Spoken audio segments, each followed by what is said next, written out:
はい、皆さんこんにちは、ゆかです。今日は日本語の学習効果を高める3つのポイントについてお伝えします。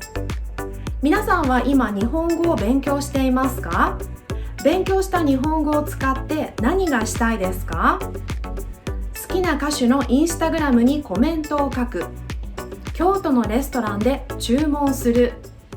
日本人のお客さんと日本語で会議をする、日本語のドラマを字幕なしで見るなど、いろいろとやりたいことがあるんじゃないでしょうか。自分の母語以外にできる言語が一つ増えると、入ってくる情報量が変わって見える世界が違いますよね。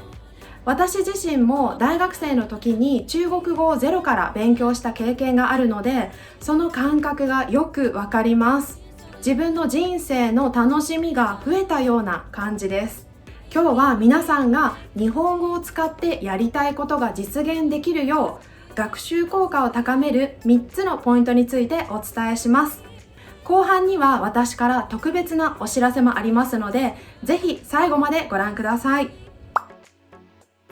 それでは早速、学習効果を高める3つのポイントについてお伝えします。これは日本語に限らず、どの言語でも共通することかなと思いますが、まず一番最初に重要なのは、意味のあるインプットとアウトプットをするということです。インプットとアウトプットは言語を学習する上で欠かせませんよね。基本的にはまずインプットから始めます。インプットが全くなければもちろんアウトプットもできませんからね。インプットした後、それをアウトプットします。そして自分の間違いに気づいたり、もっといい表現を勉強したら、またインプット、アウトプットを繰り返します。で、この時重要なのは、それが意味のあるものかどうかです。ここで提示した意味のあるというのは、自分の目的が達成できる有益なものという意味です。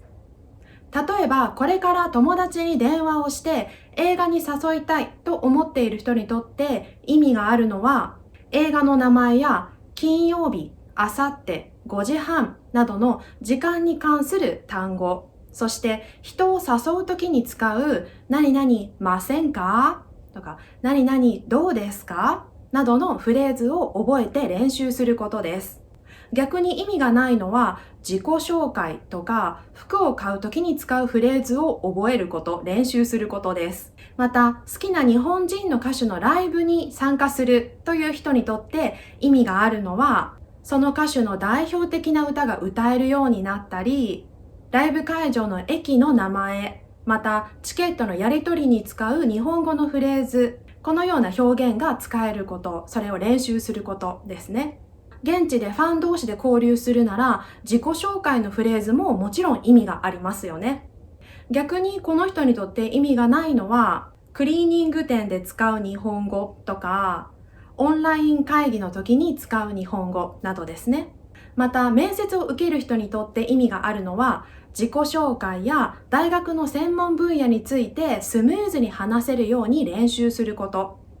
意味がないのは、チケットの受け渡しに関するフレーズとか、人を誘う時に使うフレーズを覚えて練習すること。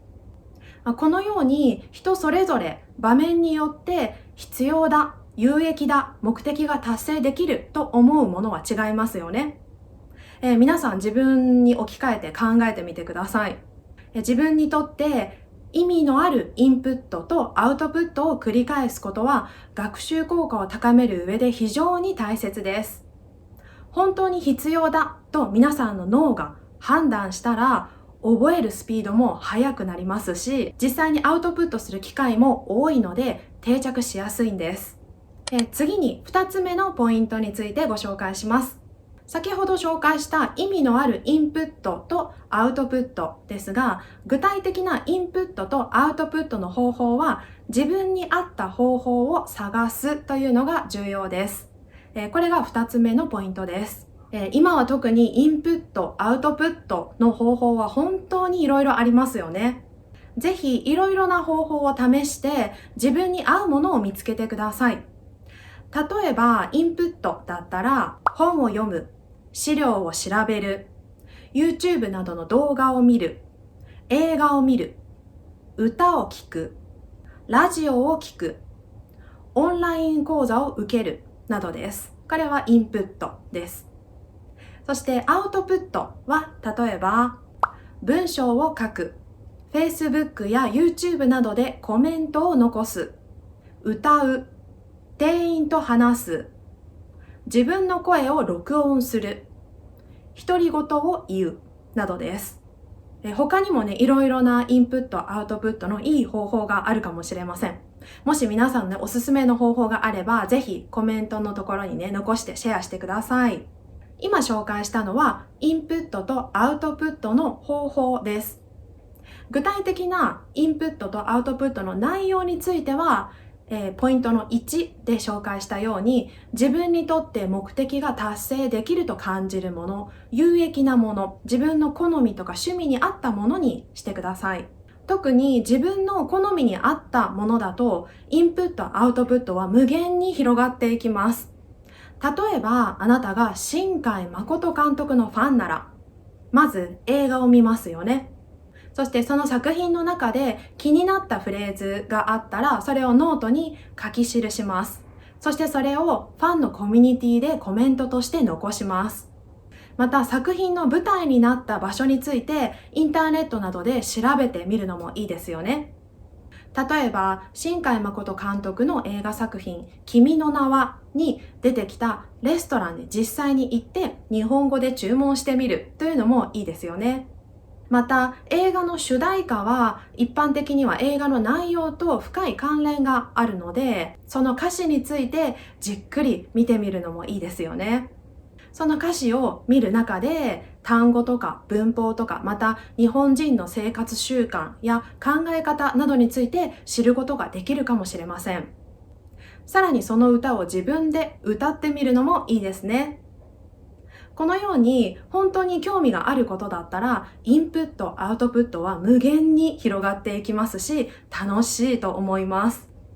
ぜひインプット、アウトプットは1種類だけではなくて、いろいろな種類を試してみてください。そしてこれを繰り返し行うことが大切です。やっぱり言語の習得にはある程度の時間が必要です。ゼロから始めてたった1週間でペラペラになるというのは現実的ではありません。でも1週間、1ヶ月、1年と継続して繰り返せば必ず上達します。最後の3つ目のポイントは精神的な面での話です。間違うことを恐れない。これが3つ目のポイントです。人間ですから間違うのは当たり前です。特に言語の習得で間違うことは決して悪いことではありません。一度も間違わないで N1 レベルになる人はいません。実際には言語だけでなく、どんな分野でも同じですよね。自転車に乗る、ピアノを弾く、料理をするなど、本当に全く何も知らない状態から始めたら必ずミスをします。でもそのミスを振り返って修正することでどんどん上手になっていきます。1回目のミスで落ち込んだり諦めたりしないで、繰り返し練習することでその動作に慣れて、あとは自然にできるようになります。言語も同じです。なので間違うことを恐れないでください。もし日本人と話す機会があったら、間違うことを恐れず、日本語を積極的に使ってみてください。日本人は知らない人に気軽に話しかけて、あなたの日本語素晴らしいですね、なんていうことはあんまりないんですけれど、実は心の中でそのように思っている人は多いですよ。以前この YouTube チャンネルの企画の一つで、日本橋の雑貨店の店員さんにインタビューをした時に、外国の人に日本語で話しかけられたらどうですかとお聞きしたら、嬉しいです。ぜひ話しましょうと言っていました。そのような店に行ったら、ありがとうございますの一言でもいいので、ぜひ日本語を使ってみてください。やっぱり語学の習得はインプットだけではなくアウトプットが本当に大切です。これまでお話しした通り、インプットとアウトプットを繰り返すことで上手になっていきます。間違うことを恐れて全くアウトプットをしなかったら上手にはなれません。なので、ぜひ間違うことを恐れないで積極的にアウトプット、日本語を使ってみてください。最後に私から特別なお知らせがあります。AI の先生と一緒に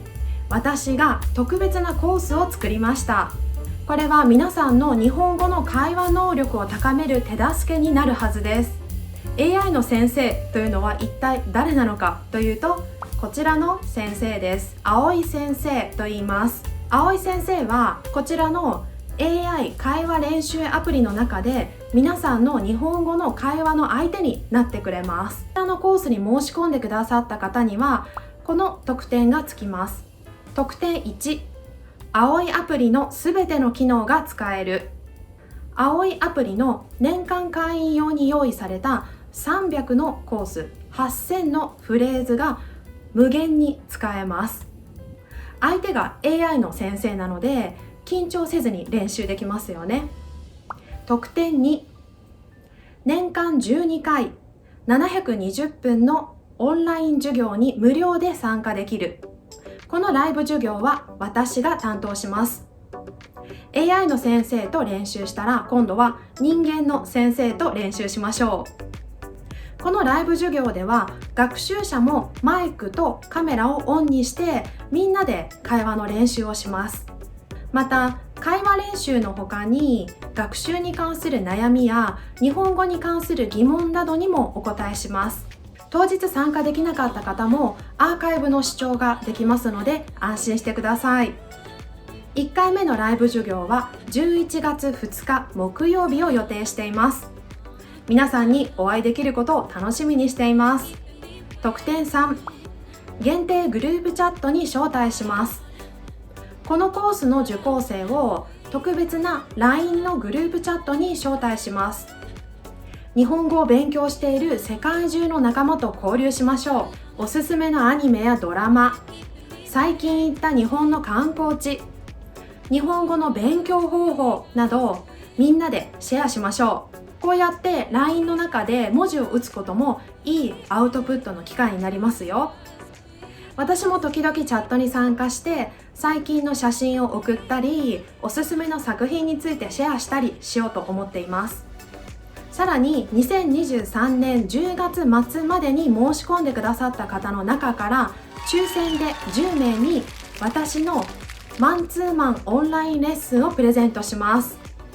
ぜひ、1対1で勉強しましょう。興味のある方はぜひ動画の概要欄の URL からチェックしてみてください。このコースはいつでも申し込むことができます。申し込んだ日から1年間が有効期限です。私が担当する1回目のライブ授業は11月2日木曜日です。皆さんとお会いできることを楽しみにしています。はい、皆さんご視聴ありがとうございました。本日は学習効果を高める3つのポイントと11月から始まる特別なコースについてご紹介しました。興味のある方はぜひ下の概要欄からチェックしてみてください。皆さんが日本語を使ってやりたいことが実現できるよう応援しています。頑張ってくださいね。ではまた次の動画でお会いしましょう。バイバイ。